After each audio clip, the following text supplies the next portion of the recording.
Le F-35A est bien plus qu'un simple avion de chasse. C'est le symbole parfait de la domination aérienne des États-Unis. Conçu à une époque où les États-Unis exigeaient un niveau de sécurité aérienne optimal, cet avion a redéfini le combat aérien grâce à ses capacités inégalées. Mais est-il à la hauteur de la réputation qui lui est attribuée? Qu'est-ce qui distingue le F-35A de tous les autres avions dans le ciel? Rejoignez-nous pour découvrir les capacités du jet hypersonique le plus avancé au monde.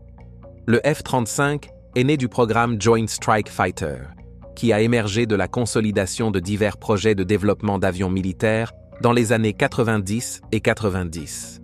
L'un de ces programmes, l'Advanced Short Takeoff Vertical Landing, a eu lieu de 1983 à 1994.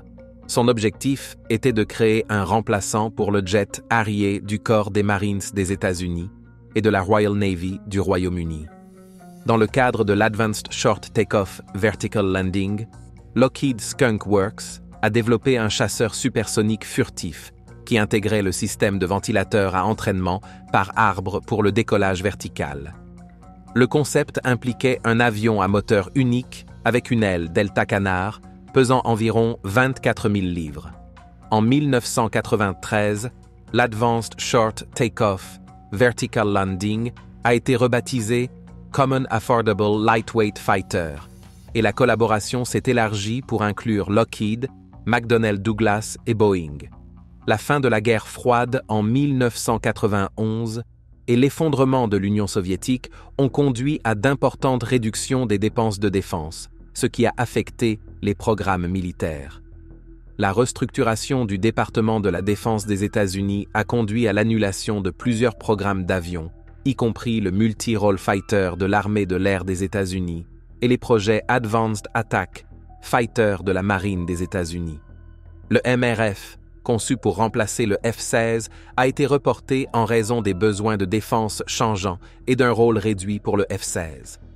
Pendant ce temps, le programme AFX, initialement destiné à remplacer l'A-6, a été modifié après l'annulation de son prédécesseur, l'A-12 Avenger II, en 1991. Suite à l'examen des priorités de défense, le MRF et l'AFX ont été annulés en 1993.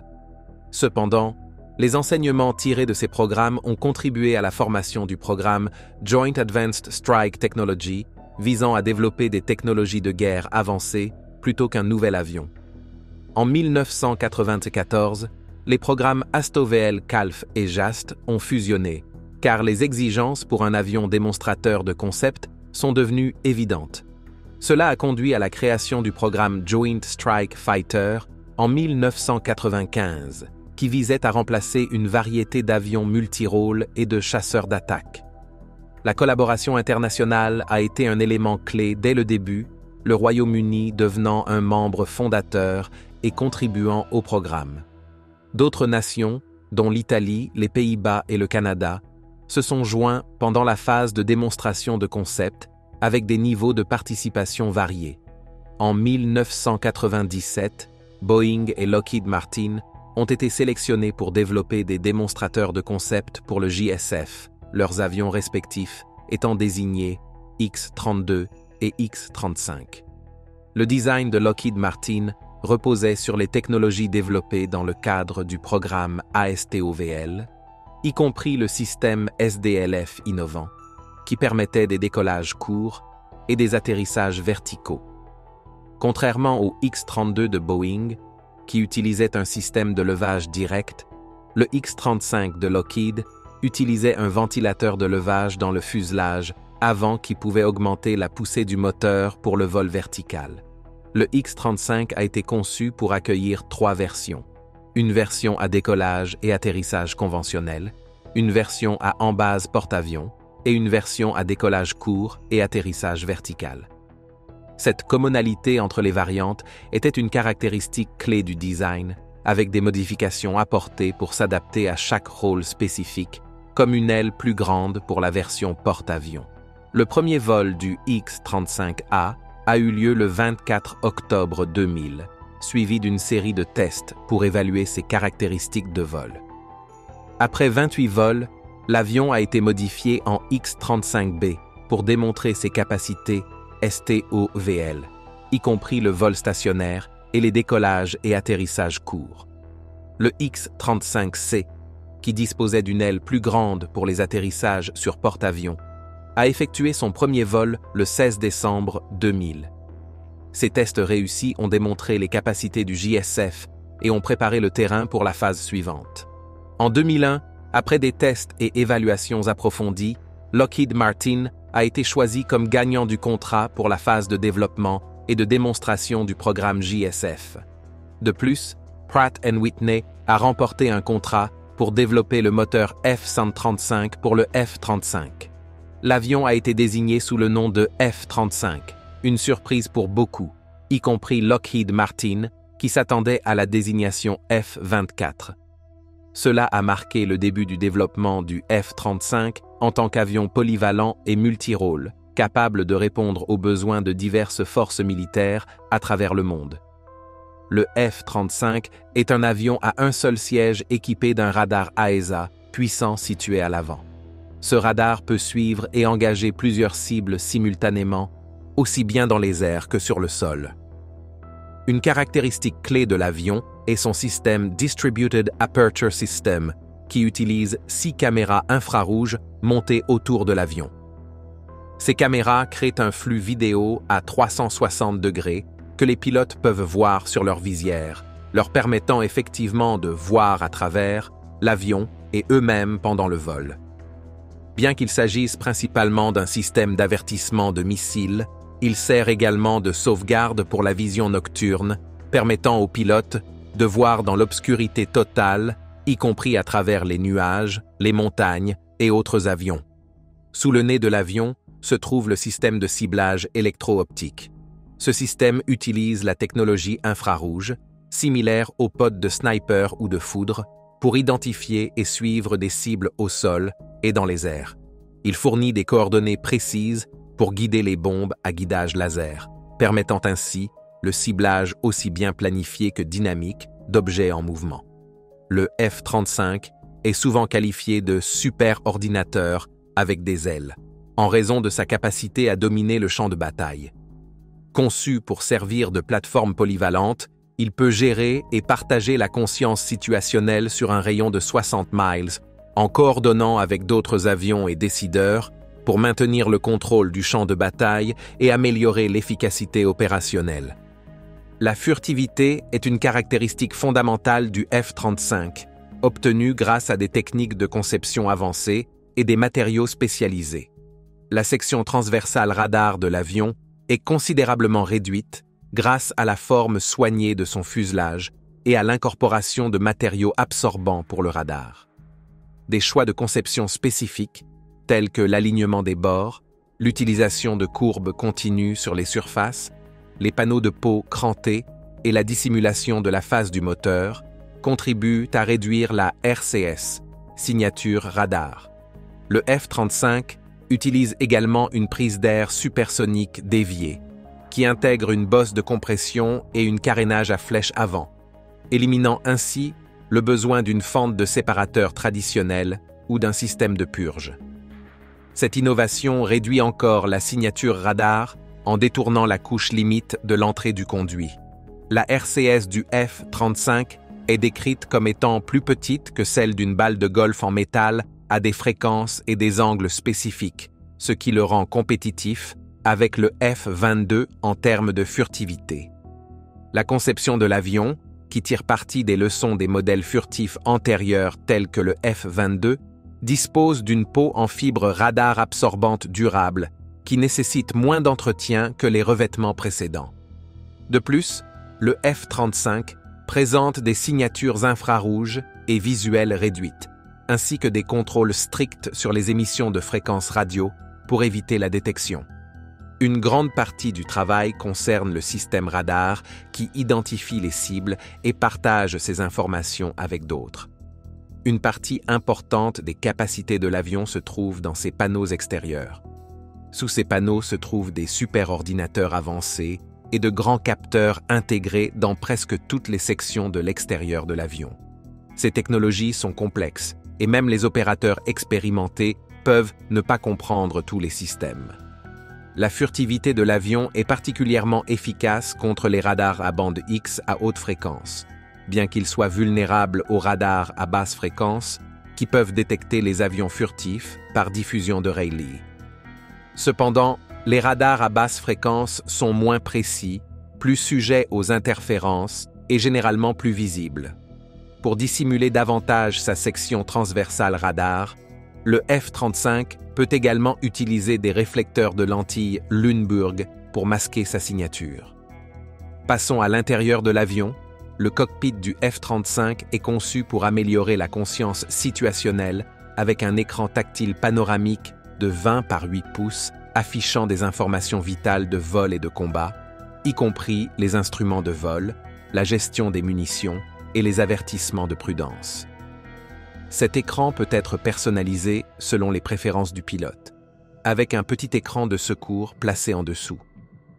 Un système de reconnaissance vocale aide à la communication, et l'avion n'utilise pas un affichage tête haute traditionnel. Au lieu de cela, toutes les informations pertinentes sont affichées directement sur la visière du casque du pilote via un système d'affichage monté sur casque, permettant au pilote d'accéder aux informations indépendamment de la position de sa tête. La verrière est une seule pièce teintée, charnière à l'avant pour garantir l'intégrité structurelle, tandis que le siège d'éjection Martin Baker US-16E est équipé d'un système de double catapulte. L'avion utilise un système de manette des gaz et de sticks et un système de génération d'oxygène embarqué alimenté par le Integrated Power Package assure le support de vie avec des systèmes de secours en place. Une caractéristique que les gens trouvent souvent fascinante dans les jets de chasse est leur armement. La variante F-35A est unique en ce qu'elle comprend un canon interne situé près de l'entrée d'air gauche de l'avion. Ce canon peut contenir 181 obus de munitions de 25 mm. Bien que cela soit plus grand que les munitions transportées par la plupart des chasseurs de 4e génération, c'est toujours plus petit par rapport à ce qu'un A-10 utilise. Une caractéristique précieuse de ce canon est son limiteur de tir en rafale, permettant au pilote de contrôler le nombre de balles tirées à chaque pression sur la gâchette. Par exemple, un pilote peut choisir de tirer seulement 20 balles à la fois, assurant une meilleure gestion des munitions. Cette configuration permet de tirer plusieurs coups précis au cours d'une mission. Sous l'avion, les portes du compartiment à bombe s'ouvrent pour révéler sa principale zone de stockage des armes. À l'intérieur du compartiment à bombe, le F-35 peut transporter des bombes de taille variée, allant de 250 livres à 2000 livres, en fonction des besoins de la mission. Paragraphe exemple, lorsqu'il s'agit de cibler des structures fortement fortifiées comme des bunkers ou des tanks, la bombe de 2000 livres pourrait être utilisée. Alternativement, pour des missions nécessitant de la précision contre plusieurs cibles, des bombes plus petites peuvent être déployées pour frapper jusqu'à 8 sites séparés dans un rayon de 70 miles. Cette flexibilité rend l'avion hautement polyvalent et pratique dans des scénarios divers. L'avion dispose également de l'un des systèmes de contrôle de vol les plus avancés au monde, comparable à celui du F-22 Raptor. Appelé système Fly-by-Wire, il est plus sophistiqué que le système utilisé dans le F-16 Viper. Essentiellement, ce système interprète chaque mouvement des commandes du pilote, comme le stick et la manette des gaz, comme une demande numérique, garantissant des réponses précises et efficaces. Lorsqu'on compare le F-22 Raptor et le F-35, les deux étant des chasseurs de 5e génération, il existe des différences notables. Le F-22 dispose de 2 moteurs, offrant une maniabilité extraordinaire et des capacités de vecteurs de poussée supérieures, ce qui le rend idéal pour le combat aérien. Son fuselage plus grand renforce son rôle de combattant aérien dominant. En revanche, le F-35, un design plus récent d'environ une décennie, est plus petit et optimisé pour la polyvalence. Bien qu'il reste agile, il peut transporter des charges utiles plus importantes, y compris des bombes de 2000 livres, par rapport à la capacité de 1000 livres du F-22. De plus, le F-35 est conçu pour emporter plus de missiles air-air en interne, mettant en avant ses capacités polyvalentes air-sol et air-air. Le moteur F-135 Pratt & Whitney du F-35 est l'un des moteurs de jet de chasse les plus puissants jamais créés, produisant une impressionnante poussée de 43 000 livres en mode post-combustion. Cette puissance incroyable soutient toute la démonstration, d'une durée d'environ 13 minutes, et assure une performance fiable sans crainte de défaillance du moteur lors d'opérations de haute intensité. De manière remarquable, la poussée du moteur dépasse le poids de l'avion, permettant des manœuvres étonnantes, y compris des vrilles et des changements rapides de direction. Environ 2 minutes après le début d'une démonstration, le rapport poussée-poids permet une agilité sans pareille, mettant en avant l'excellence de l'ingénierie du F-35. À partir de ce moment-là, l'accélération augmente rapidement au point où elle devient difficile à gérer, surtout au niveau de la mer ou lors d'une démonstration au-dessus d'une plage. Pour ceux qui ne sont pas familiers, il existe 3 variantes distinctes du F-35, les modèles A, B et C. La version A est la version conventionnelle principalement utilisée par l'US Air Force. Elle est conçue pour un décollage et un atterrissage standard, comme un avion classique. La version B, utilisée par le corps des Marines, est une variante à décollage court et atterrissage vertical, capable de planer. Enfin, la version C est destinée aux opérations sur porte-avions. Elle est lancée via une catapulte et atterrit à l'aide d'un câble d'arrêt. Il est fascinant d'imaginer l'expérience de piloter une telle machine avancée. Lorsque l'on pilote le F-35, et surtout lorsqu'un autre F-35 s'approche à ses côtés, on ne peut s'empêcher d'admirer l'incroyable conception de cet avion. Un fait intéressant est qu'à la base aérienne de Hill, dans la section des équipements de vol de l'escadron de soutien opérationnel 388e, il existe un espace dédié à la préparation des pilotes de chasse, semblable à un vestiaire pour les athlètes. Tout comme les équipes sportives se préparent avant un match important, les pilotes de F-35 disposent d'un espace où ils se préparent pour leur vol. C'est là qu'ils stockent leur équipement essentiel, comme les combinaisons anti-G, les gilets de survie et, surtout, leurs casques. L'un des éléments clés du système de cockpit du F-35 est le casque à affichage monté de Vision Systems International. Ce système élimine le besoin d'un affichage tête haute conventionnel en projetant toutes les données pertinentes sur la visière du casque du pilote. De plus, il offre une vision nocturne et des images infrarouges grâce au système Distributed Aperture, permettant au pilote de voir à travers l'avion. Ce système permet au pilote de viser et de tirer des missiles même lorsque l'avion n'est pas directement orienté vers la cible, grâce aux indications de ciblage hors axe. Chaque casque coûte environ 400 000 $.